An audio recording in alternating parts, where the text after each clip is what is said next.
რაიონული სამმართველოების ახლად გარემონტებული 7 შენობა გაიხსნა მისმა თითოეულ განყოფილებას ავტომანქანა ოპელიც გადასცა. ყველა განყოფილება საშხაპეებით და უახლესი ტექნიკით არის აღჭურვილი.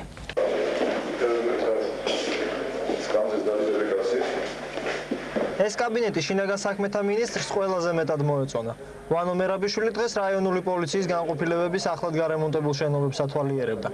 თანხები ყველაფრისთვის სახელმწიფო ბიუჯეტიდან დაიხარჯა.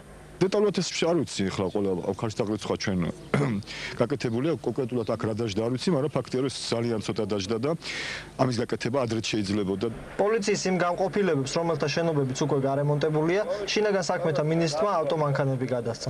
თუმცა საკმარისი თანხების უქონლობის გამო ეს ოპელი ახალი არ არის. შევიძინეთ ავტომობილები.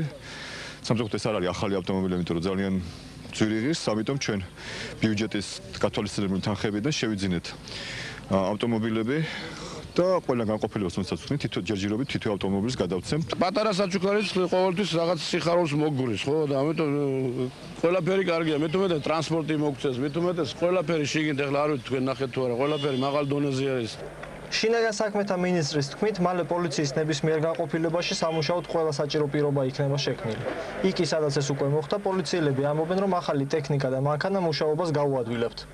ამისთან რამეს ვერ მეესწრებოდი ადამიანი და ვერ ნახავდი რომ პოლიციები ესე გარემონტებულიყო და ამდენლა ყურადღება ყოფილიყო და ამისათვის ჩვენც უკვე გავაორმაგებთ ჩვენ მუშაობას. მოთხოვნა რა თქმა უნდა ახლა იქნება ისევ ისეთივე როგორიც არის და ეს კარგია რომ პირობები შექმნილია ნორმალური.